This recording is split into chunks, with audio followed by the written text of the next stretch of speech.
안녕하세요. 이번 시간은 이제 지난 시간에 이어서 패턴 인식 두 번째 시간입니다. 그래서 오늘 시간에서는 이제 컨볼루셔널 뉴럴 네트워크에 대해서 수업을 진행하도록 하겠습니다. 그래서 지난 시간에는 우리가 이러한 이미지가 들어왔을 때 뉴럴 네트워크를 이용해서 이렇게 이미지 분류를 수행하게 되는데, 그때 필요한 어떠한 기술들이 있고 그걸 어떻게 활용을 했는지에 대해서 이렇게 수업을 하게 되었는데요. 오늘은 이제 이거를 더욱 발전시키고 이거의 한계점이 무엇인지에 초점을 맞춰서 학습을 하도록 하겠습니다. 그래서 오늘은 이러한 기존의 문제들이 가지고 있는 여러 가지 문제들을 해결할 방법들에 대해서 다루고, 그 다음에 등장하는 컨볼루셔널 뉴럴 네트워크에 대해서 소개하도록 하겠습니다. 그래서 먼저 액티베이션 펑션. 지난 시간에 우리는 액티베이션 펑션이 선형함수를 비선형함수로 만드는 것이 중요하고, 그거를 중요하기 때문에 모든 퍼셉트론에서 사용해야 된다 라고 설명을 드렸었는데요. 그러한 퍼셉트론에 매우 중요한 문제점이 하나가 있습니다. 그래서 그 문제점을 해결하기 위한 방법이 무엇이고, 그 문제점이 무엇이고 그 문제점을 해결하기 위한 방법이 무엇인지에 대해서 먼저 알아보도록 하겠습니다. 그래서 우리는 지난 시간에 다뤘던 액티베이션 펑션으로 보통 시그모이드를 사용을 해왔었는데요. 이러한 시그모이드를 이렇게 모든 퍼셉트론에 사용하게 되면 이제 우리가 이렇게 구성된 멀티레이어 퍼셉트론 또는 뉴럴 네트워크를 학습하기 위해서는 백프로파게이션을 수행해야 되는데, 이 첫 번째 레이어에 반영되어 있는 W의 미분값을 구하기 위해서 백프로파게이션을 수행하게 되면 이 뒤에 있는 모든 미분값들의 곱으로 이루어져 있다는 것을 아래 수식과 같이 확인해 볼 수 있습니다. 그러면 이 수식에는 이러한 액티베이션 펑션인 시그모이드의 미분값도 모두 포함이 되게 되어 있는데요.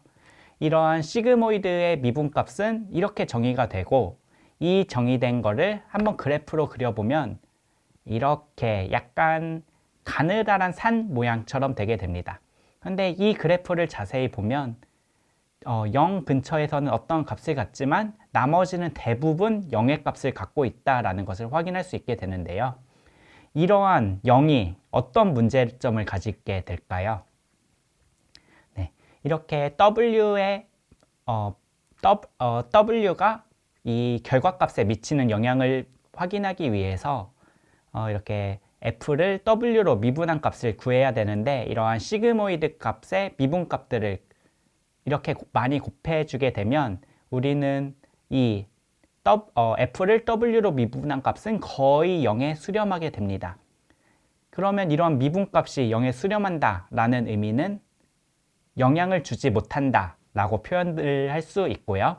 그렇게 영향을 주지 못하기 때문에 학습도 되지 않게 됩니다. 이러한 문제는 우리는 Vanishing Gradient Problem이라고 합니다. 그래서 이렇게 여러 개의 층으로 이루어진 네트워크를 학습할 때 이러한 미분값들이 계속 곱해지게 돼서 앞에서는 어떠한 영향도 뒤에 결과값에 미칠 수 없게 되는 문제가 되고, 그거는 즉 인공지능 그 모델이 학습이 안 되게 되는 그런 문제가 발생되게 되는데, 이러한 문제들, 어떻게 보면 좋은 성능을 내기 위해서 여러 개의 층을 쌓아서 네트워크를 만들려고 했는데, 오히려 쌓으니까 네트워크가 성능이 더 안 좋아지고 학습도 안 된다. 엄청 크리티컬한 문제잖아요. 그러한 문제점이 이렇게 대두되고 있는 시기에 SVM이라던가 랜덤 포레스트 같은 더 좋은 새로운 기계학습 방법들이 나오고, 그것들이 성능이 더 뛰어남을 이렇게 보여주기 시작해가지고 이러한 뉴럴 네트워크는 두 번째 암흑기를 마주하게 됩니다. 그래서 이 당시에는 어떻게 보면 뉴럴 네트워크라는 단어가 논문에 들어가기만 해도 논문이 리젝된다라는 소리가 있을 정도로 정말 철저하게 외면을 당한 시기라고 합니다. 그러면 이러한 문제를 해결하려면 어떻게 해야 될까요? 이러한 문제는 방금 예를 들었던 거를 예시로 들면 시그모이드의 미분값이 곱해지면 0에 수렴하기 때문에 발생하는 문제였지요. 그래서 이러한 문제를 해결하기 위해 새로운 비선형 함수를 이렇게 사용하면 될 거라고 우리는 생각할 수 있습니다. 그 대표적인 함수가 이제 렐루라는 함수인데요. 이 렐루라는 함수는 지금까지도 널리 사용되고 있고 다양한 인공지능 분야에서 사용되고 있는 함수니까 잘 기억해 두시면 좋을 것 같습니다. 그래서 이 렐루라는 함수의 특징을 보면 0보다 작은 값을 가지고 있을 때는 무조건 0을 반환하고 0보다 큰 값을 가지고 있을 때는 그냥 그 값 자체를 반환하도록 하는 함수인데요. 이 함수는 0에서 선형성이 깨지게 되면서 비선형 함수의 특징을 가지고 있고요. 이 함수를 그럼 미분하게 되면 0보다 작은 부분에서는 기울기가 0이 되고 0보다 큰 값에서는 기울기가 1, 즉 이 함수를 아무리 많이 곱해도 기울기는 이렇게 0에 수렴하지 않게 되는 특징을 가지고 있습니다. 그래서 이러한 그 비선형 함수, 액티베이션 펑션을 활용해서 우리는 기존의 그러한 시그모이드의 문제점을 해결할 수 있게 되었습니다. 이러한 액티베이션 펑션은 사실 우리가 딥러닝을 개발할 때 많이 사용하고 있는 텐서플로우 또는 파이토치에서 다 내장 함수로 이렇게 제공을 하고 있는데요. 오늘 강의에서는 렐루를 예로 들었지만 렐루뿐만이 아니라 이 오른쪽 표에서 보여드리는 것과 같이 정말 다양한 액티베이션 펑션이 있고 그 인공지능의 약간 특징에 따라서 어떠한 액티베이션 펑션을 사용하는지 이 액티베이션 펑션들은 각각 조금씩 다른 특징들을 가지고 있기 때문에 인공지능 모델의 그런 목적에 따라서 사용해 주시면 될 것 같습니다. 그리고 우리는 또 다음으로 마주하는 문제점이 이제 Weight Initialization 이라는 것을 함께 학습해 보도록 하겠습니다. 그래서 앞에서 다뤘던 것처럼 뉴럴 네트워크 같은 경우는 이렇게 미분값이 0에 수렴을 하면서 학습이 안 되는 문제점도 있었지만 이러한 뉴럴 네트워크를 이렇게 설정할 때 뭐 레이어 수라던가 웨이트 초기화 등 이러한 네트워크 인공지능 모델을 설계할 때 이론적인 근거가 있는 것이 아니라 뭐 노하우라던가 이런 경험적인 것들에 기반해서 인공지능을 설계했기 때문에 약간 왜 잘 되는지 어떻게 해야 더 잘 되는지에 대한 그러한 명확한 근거가 없었다고 합니다. 이러한 시기에 SVM이라던가 랜덤 포레스트 같은 새로운 기계학습 방법들이 나오고 그러한 기계학습 방법들이 뉴럴 네트워크보다 더 좋은 성능을 보여주기 시작하면서 지금까지 이렇게 발전되어 왔던 뉴럴 네트워크는 이제 다시 외면받기 시작되고 이 당시에는 뭐 뉴럴 네트워크라는 단어가 논문에 들어가기만 해도 리젝이 된다라는 말이 있을 정도로 정말 많은 시련을 겪으면서 두 번째 암흑기에 이렇게 접어들었다고 합니다. 심지어 이 당시에는 이제 뉴럴 네트워크의 대가였던 얀 레쿤 이 교수님 이름 아마 인공지능을 공부하다 보면 한 번쯤은 다들 들어보셨을 거예요. 그래서 이 교수님 역시도 다른 새로운 기계학습 방법들을 연구하시고 오히려 뉴럴 네트워크를 이렇게 배제하셨다고 합니다. 하지만 이런 시기에도 뉴럴 네트워크에 대한 연구를 꾸준히 이어오시던 교수님들이 계셨는데요.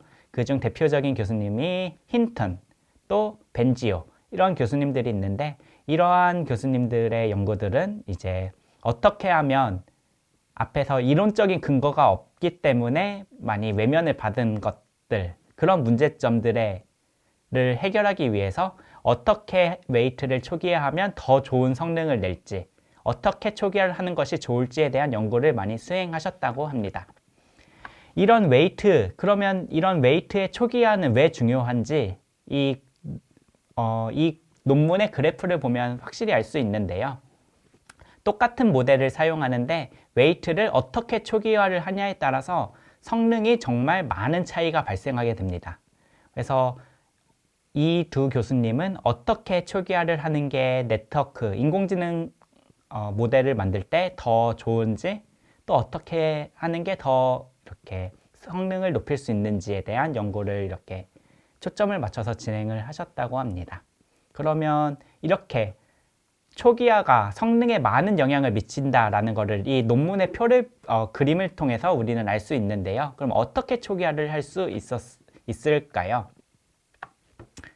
그래서 웨이트를 초기화를 한다라는 말은 이 앞에서 배웠던 멀티레이어 퍼셉트론 또는 퍼셉트론의 W1, W2, W3와 같은 그런 파라미터의 값을 초기화한다라는 것을 의미하는데요.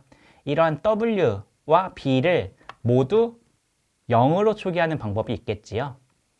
하지만 이러한 W와 B를 모두 0으로 초기화하게 되면 결과값은 마찬가지로 0이 나올 겁니다. 또 미분값도 0이 나오게 되겠지요. 즉, 이 네트워크가 학습이 안 된다라는 단점을 가지고 있습니다. 또 다른 초기화 방법으로는 상수로 초기화하는 방법이 있을 거예요. 그런데 이렇게 상수로 초기화하게 되면 여기 그림에서 보다시피 H1에 입력받는 값과 H2에 입력받는 값이 모두 동일하게 되고 그러면 H1에서 나오는 출력값과 H2에서 나오는 출력값 또한 동일하게 됩니다. 그래서 우리는 이 모델에서는 이렇게 H1, H2와 같이 두 개의 노드가 있지만 결과적으로는 하나의 노드가 있는 거와 큰 차이가 없는 결과를 이렇게 발생하게 됩니다. 따라서 비효율적이라는 문제점이 발생하게 됩니다.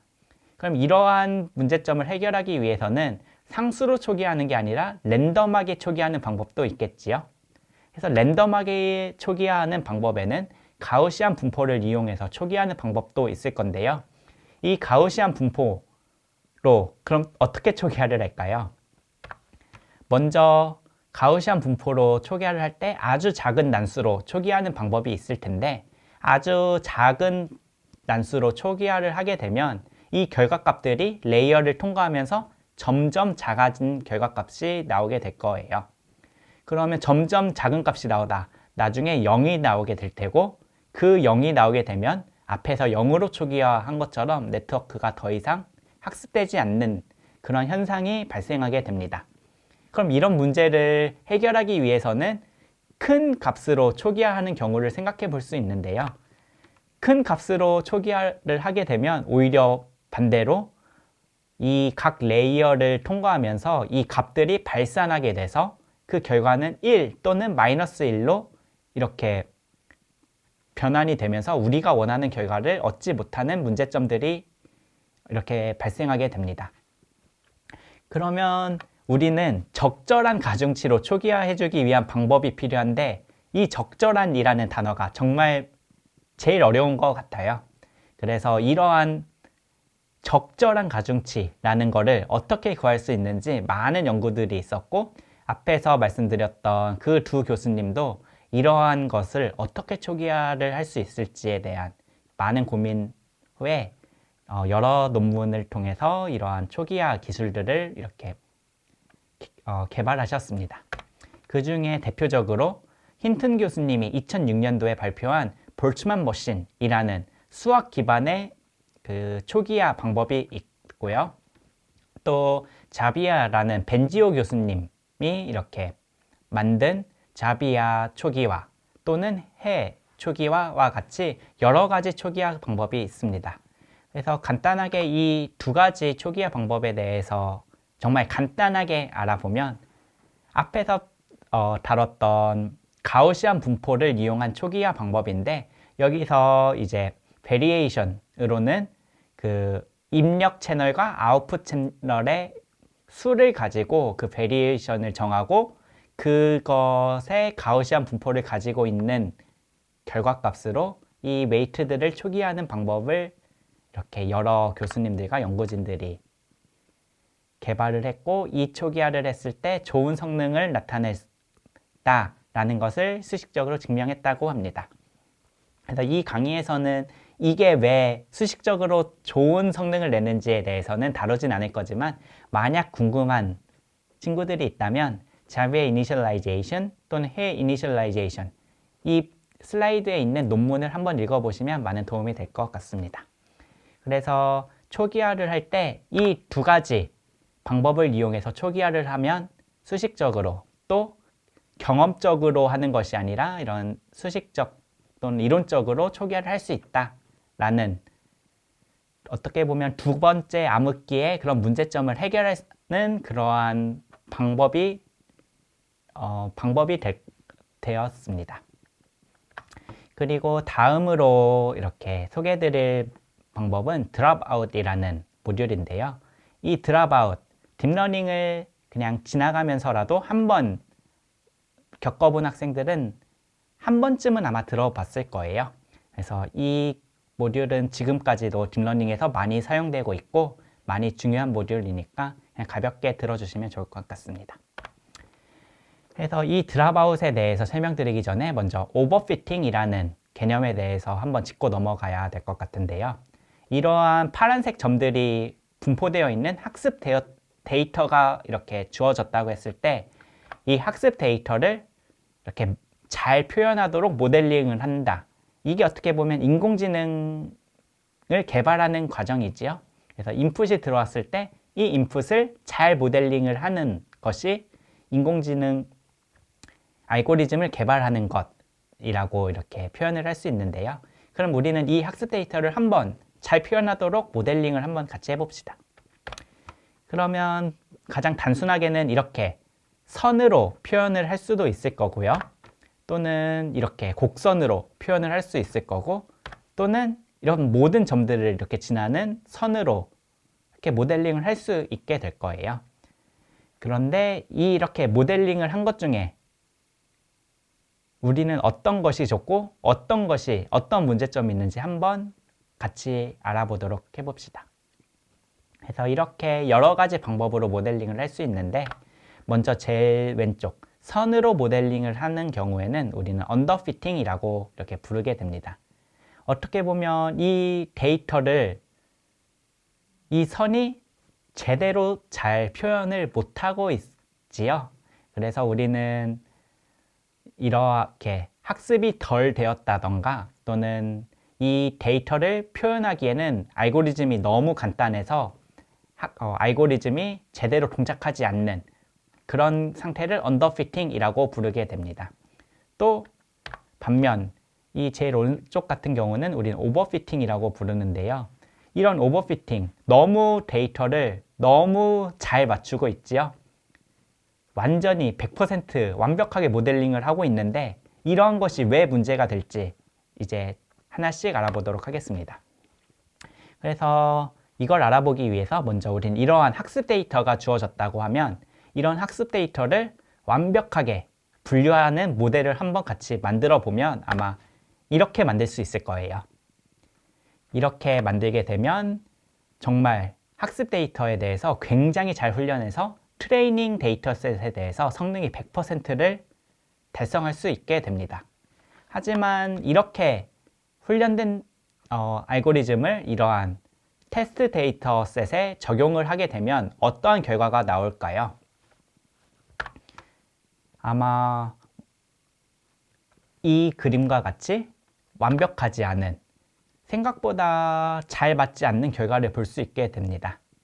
이 이유는 학습 데이터와 테스트 데이터셋의 분포가 정확하게 일치하면 좋겠지만 사실 현실적으로 그러한 경우는 이 세상에 존재하지 않기 때문에 이런 문제가 발생한다고 생각할 수 있습니다. 그럼 반면에 이렇게 완벽하게 일치하는 데이터가 아니라 이렇게 대략적으로 그냥 이 트레이닝 데이터셋의 경향과 분포에 맞춰서 개발한 모델을 만든다라고 생각을 하면, 이러한 모델은 학습 데이터셋에는 100% 이렇게 핏하지는 않지만 이러한 모델을 테스트 데이터셋에 적용을 했을 때는 앞선 결과보다 더 좋은 결과를 보여주는 것을 확인할 수 있게 됩니다. 이와 같이 그 학습 데이터에서는 매우 낮은 에러류를 보이지만 그 실제 테스트 데이터셋에 적용을 했을 때는 오히려 성능이 점점 나빠지는 그런 현상을 우리는 오버피팅이라고 이렇게 부르게 됩니다. 이러한 오버피팅을 해결하기 위한 방법으로는 정말 많은 방법들이 있는데요. 대표적으로 오버피팅은 트레이닝 데이터셋에 핏하고 그 트레이닝 데이터셋과 테스트 데이터셋의 분포 차이가 존재하기 때문에 발생하는 현상이기 때문에 더 많은 학습 데이터를 가지고 학습을 해서 테스트 데이터셋의 분포와 유사하게 만들게 되면은 이런 문제를 해결할 수 있게 됩니다. 또한 이런 모델이 너무 복잡해서 또는 너무 고성능이라 학습 데이터를 너무 완벽하게 학습을 해버리게 되면은 똑같이 오버피팅 문제가 발생하기 때문에 그런 문제를 해결하기 위해서는 이런 알고리즘을 조금 단순화해서 학습 데이터를 완벽하게 학습하지 못하도록 만드는 것도 하나의 방법이 될 수 있고요. 또 레귤러라이제이션처럼 그럼 학습할 때 다른 것들의 영향을 함께 고려해서 이렇게 완전하게 핏하게 학습이 되지 않도록 약간 노멀라이제이션 하는 방법들도 있을 거고, 그리고 이번 시간에 배울 드랍아웃이라는 방법도 있습니다. 사실 이 드랍아웃이라는 거는 너무 뭔가 간단한데요. 우리가 앞서서 배웠던 멀티레이어 퍼셉트론 또는 뉴럴 네트워크 같은 경우는 이 왼쪽 그림과 같이 모든 노드들끼리 이렇게 연결이 되어 있어서 학습을 할 때 그 테스트 데이터셋, 트레인 데이터셋에 핏하게 모든 노드들이 학습이 되는 것을 이렇게 알 수 있는데요. 이런 드랍아웃은 이 노드들을 랜덤하게 사용했다, 사용하지 않았다를 결정하게 됩니다. 그래서 이번 학습 시간에는 이렇게 지금 이 상태의 노드들만 사용해서 학습을 하고 그 다음 이터레이션 때는 또 다른 노드들을 학습하고 이런 식으로 매 이터레이션마다 새로운 노드들을 학습하게 되면은 이렇게 트레이닝 데이터셋에 너무 핏하게 오버피팅이 발생하는 것을 막을 수 있는, 어떻게 보면 간단하지만 매우 효과적인 이런 기법이 제안되었고, 이러한 기법이 매우 효과적이기 때문에 지금까지도 널리 사용되고 있습니다.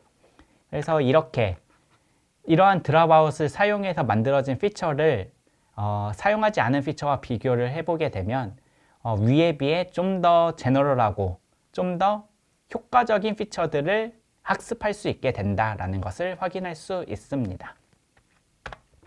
다음으로는 우리는 배치 노멀라이제이션이라는 거에 대해서 알아보도록 할 건데요.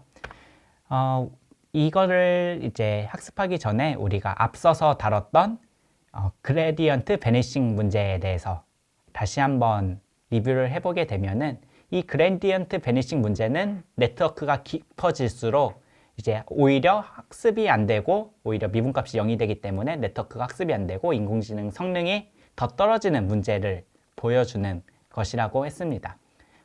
이러한 그레디언트 베니싱 말고도 그레디언트 익스플로딩이라는 문제점도 있는데요. 이런 문제점은 오히려 미분값이 너무 커져서 오히려 뒤로 가면 그 결과값이 발산 또는 넌값을 출력하는 그런 그런 문제를 그레디언트 익스플로딩이라고 표현을 하게 됩니다. 그래서 이러한 두 가지 문제를 해결하기 위해서 앞서서 렐루라는 새로운 액티베이션 펑션을 사용하고, 그리고 자비아 또는 힐 이니셜라이제이션을 통해서 웨이트 초기화를 수행하게 되고, 또 이러한 발산을 막기 위해서는 이렇게 미분값을 조금씩 반영하면 되니까 스몰 러닝 레이스를 사용하면 되는데, 이러한 스몰 러닝 레이스 사용하게 되면 익스플로딩을 해결할 수는 있지만 학습이 너무 오래 걸린다라는 단점이 있습니다.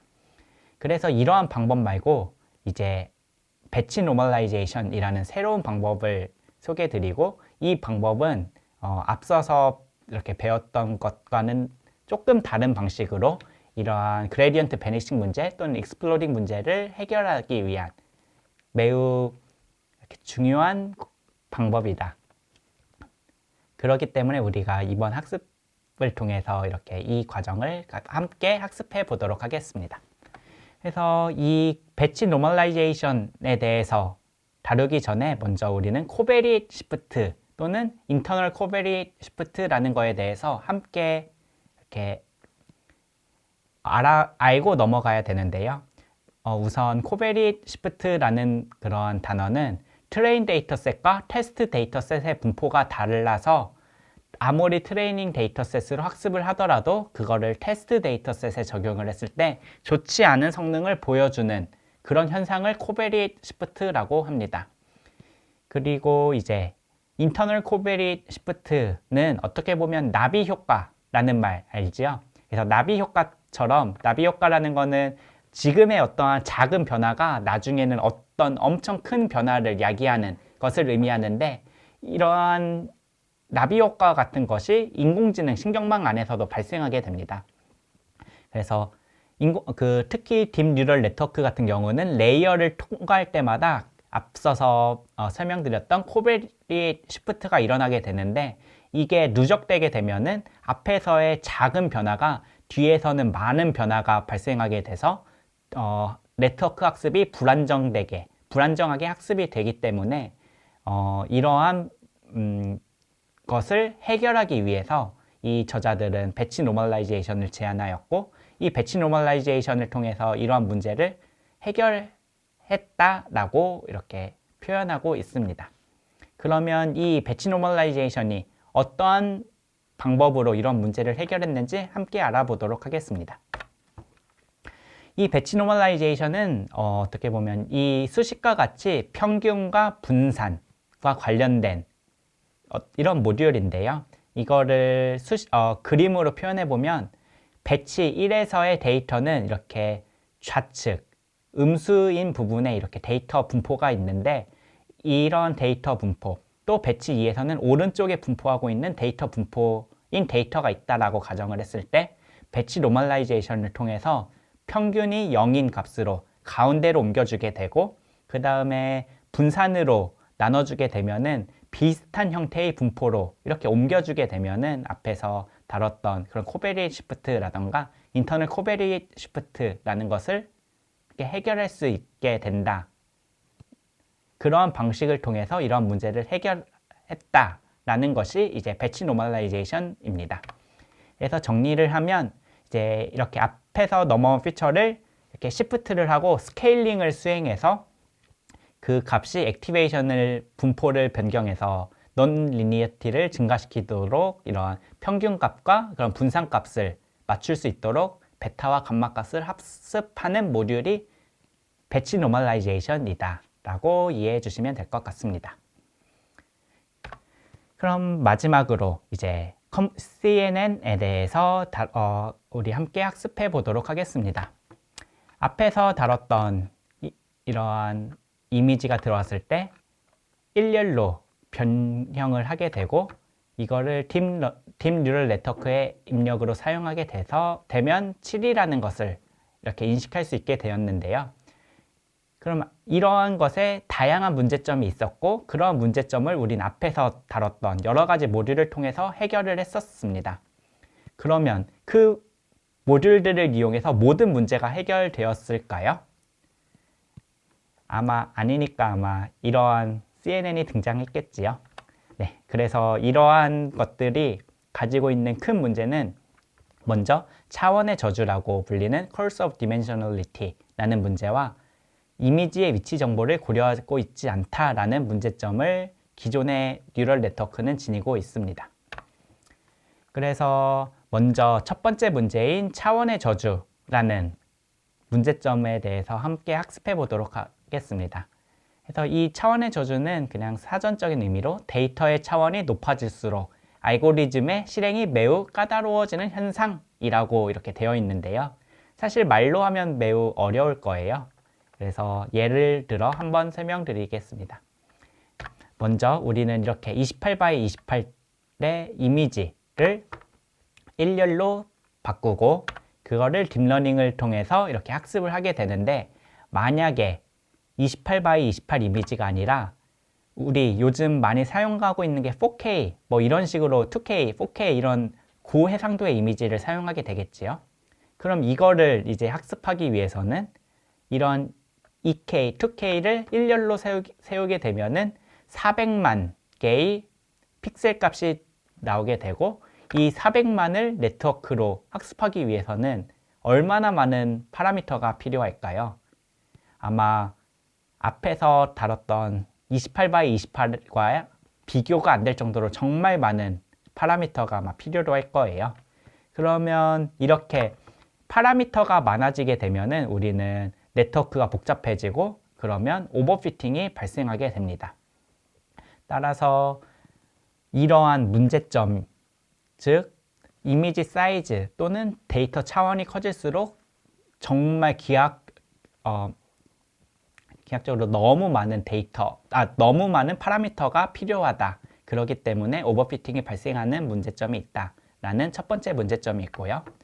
두 번째 문제점은 위치 정보를 고려하지 않는다는 문제점이 있습니다. 예를 들어 우리는 이런 이미지가 입력으로 받았다고 했을 때 일렬로 세워서 이렇게 표현을 할 수 있게 되는데, 우리는 같은 7이지만 컴퓨터는 이렇게 일렬로 세운 벡터를 같은 값이라고 인식하게 될까요? 아마 컴퓨터는 이렇게 조금만 위치 변화가 일어난 데이터지만 아예 새로운 데이터라고 이렇게 판단을 하게 될 거예요. 그렇기 때문에 우리는 이러한 A라는 모양이 서로 다른 A라는 모양이 있지만 우리는 이 A라는 위치 정보를 고려했기 때문에 모두 이렇게 서로 다른 형태지만 모두 A라고 이렇게 판단을 할 수 있게 됩니다. 따라서 우리는 앞에서 이 두 문제를 해결하기 위해서는 적은 수의 파라미터를 사용하고 또 이러한 이미지의 위치 정보를 고려해서 이러한 네트워크를 설계하는 것이 필요하다라는 두 가지의 중요한 문제점을 해결해서 모델을 설계해야 된다라는 것을 가지고 있습니다. 그래서 이러한 것들을 해결하기 위해서 이제 컨볼루전 뉴럴 네트워크라는 게 등장하게 되었는데요. 이 컨볼루전 뉴럴 네트워크는 사실 이 고양이 시각 피질 실험에 의해서 이거로 인해 이렇게 유래가 돼서 이렇게 사람의 뇌의 그런 작용을 이렇게 모방해서 만든 네트워크라고 합니다. 그래서 이 실험에 대해서 간단하게 설명드리면, 먼저 고양이의 머리와 눈을 고정시키고 그 앞에 스크린을 띄워 놓은 다음에 그 스크린 위에 이제 어떠한 네모난 바를 켰다 껐다 할 수 있는 것을 설정해 놓고, 그 다음에 이때 고양이 뇌에는 이런 오실로스코프를 설정해서 뇌에 자극이 오는지 안 오는지 그 신호적으로 판단을 할 수 있게 실험 세팅을 했다고 합니다. 그래서 그 바의 위치를 조정해 가면서 고양이의 뇌에 신호가 오는 것을 찾고 그 오는 부분에 X 표시를 이렇게 왼쪽 아래 그림과 같이 이렇게 X를 표시를 하게 되고요. 그 다음에 이제 이 막대를 조금씩 위치를 바꾸게 되는데, X 표시에서 조금 벗어나게 된 위치에서 이 막대를 움직여도 아무런 고양이한테는 자극이 없었다고 합니다. 그러다 이 막대를 이 X 표시에 가까이 다가가게 되면은 그때서야 다시 고양이 뇌에 자극이 오게 되었다고 합니다. 그 다음 이제 이 막대의 크기를 더 크게 해서 넓게 해서 그 X 표시 밖에서 켰다 껐다 움직이기도 해보고 했는데 아무런 반응이 없었는데, 그거를 이제 움직이면서 다시 X 위치에 가까이 다가갔을 때에만 고양이 뇌에는 신호들이 이렇게 자극이 왔다라고 하고요. 이러한 평행 이동뿐만이 아니라 로테이션, 이렇게 회전 변환도 해보고 이렇게 여러 가지 방법으로 움직여도 보고 하는데 전혀 반응이 없었다고 합니다. 이것처럼 우리는 이 실험을 통해서 우리 사람들은 어떠한 특정한 패턴을 뇌가 인식하고 그 패턴을 이렇게 처리하는 부분이 우리 뇌에 존재하고 있다는 것을 이렇게 확인하고 발견할 수 있게 되었는데요.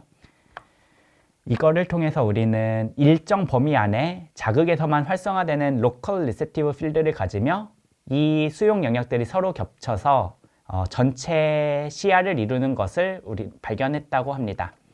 이러한 아이디어에 기반해서 얀 레쿤이라는 교수님은 이제 CNN을 1998년도에 이렇게 개발하게 되고, 이제 이것이 현재 컨볼루전 뉴럴 네트워크의 시작이라고 알려져 있습니다.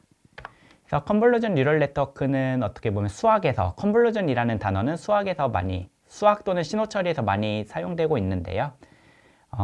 이와 비슷하게 딥러닝에서도 어떠한 필터를 이미지 위에 스트라이드 값만큼 이렇게 이동시키면서 겹쳐지는 부분에 각 원소의 값을 곱하고 그 값들을 모두 더한 값을 구하는 방법을 컨볼루전이라고 합니다. 그래서 이 그림에서 보다시피 1과 1, 2와 0, 3과 1을 곱하고 이런 식으로 각각 요소들끼리 곱하고 더해서 이러한 결과값을 얻고 이렇게 이동해서 또 결과값을 얻고 이렇게 결과값을 얻는 식으로 모든 이미지 이런 필터를 거쳐서 결과값을 얻는 것이 컨볼루전 뉴럴 네트워크의 그 컨볼루션 필터의 역할이라고 이렇게 생각하시면 될 것 같습니다. 네, 그럼 지금까지 배웠던 이런 컨볼루전은 어떤 역할을 할까요? 이런 컨볼루전은 이미지에서 다양한 피처를 추출하는 역할을 수행하게 됩니다. 그래서 예를 들어서 이러한 인풋 이미지가 들어왔을 때 이러한 컨볼루전 필터를 사용하게 되면 이러한 세로 방향의 피처를 추출하게 되고요. 또 옆으로 생긴 이런 다른 컨볼루전 필터를 사용하면 이렇게 가로 방향의 피처를 추출하게 됩니다. 그래서 CNN의 역할은 이러한 필터를 이렇게 손으로 뽑는 것이 아니라 학습을 통해서 최적의 필터들을 많이 자동으로 생성하자가 CNN의 이제 역할이라고 생각하시면 될 것 같습니다. 그래서 CNN에서는 이런 필터를 하나, 두 개만 사용하는 게 아니라 정말 다양한 피처를 추출하기 위해서 많은 컨볼루션 필터를 사용하고 그로 인해서 이미지에서 다양한 정보를 추출하여 사용할 수 있게 됩니다. 이러한 컨볼루전을 사용하다 보면 여러 가지 용어들이 등장하게 되는데요. 먼저 스트라이드라는 용어는 필터를 한 번에 얼마나 이동할 것인가에 관련된 그런 용어라고 생각하시면 될 것 같습니다. 그래서 이러한 이미지에 이런 필터를 한 번 계산을 하면은 이러한 8이라는 결과값이 나오는데 이거를 한 칸 이동해서 계산하면 9, 또 한 칸 이동하면 8이라는 결과값이 나오게 됩니다. 이거는 이제 스트라이드가 1인 경우를 예로 든 거고요. 반면 이제 스트라이드 2를 예로 들면 먼저 한 번 이 결과를 계산하면 8, 그 다음 한 번 건너뛰고 그 옆으로 가서 계산하면 8, 이런 식으로 한 번에 이동하는 그 크기를 의미하는 용어가 스트라이드라고 표현할 수 있습니다. 다음으로는 패딩이라는 단어가 나오는데요. 이 패딩이라는 단어는 이미지 주위에 0이라는 거를 얼마나 많이 들러줄 것이냐 라는 용어로서 원래는 그 컨볼루전을 수행하게 되면 이미지 사이즈가 줄어들게 되는데 이러한 제로 패딩을 통해서 이미지 사이즈를 유지하는 데 사용되는 그런 방법이라고 생각하시면 될 것 같습니다. 또한 CNN과 항상 함께 등장하는 그런 모듈이 풀링 레이어라는 그런 방식이 있습니다.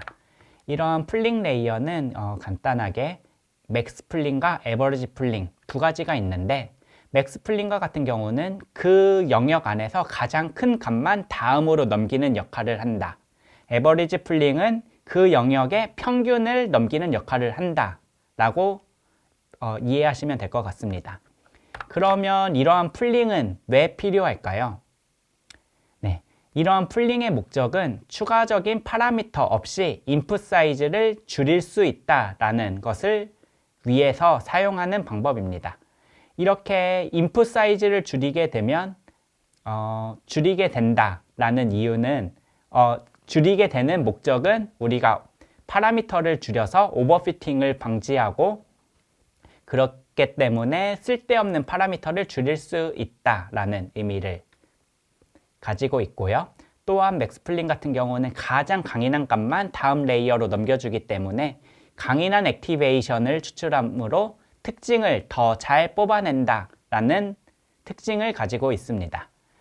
이처럼 오늘 이 시간에는 이제 CNN의 기존의 퍼셉트론이 가지고 있는 한계점들을 어떻게 해결했는지 또 그런 것들을 해결하기 위한 방법으로 CNN이 어떻게 등장을 했고 어떠한 역할을 하는지에 대해서 함께 학습했는데요. 다음에는 이제 이런 CNN들을 어떻게 조합해서 패턴 인식에 활용되는지 함께 학습해 보도록 하겠습니다.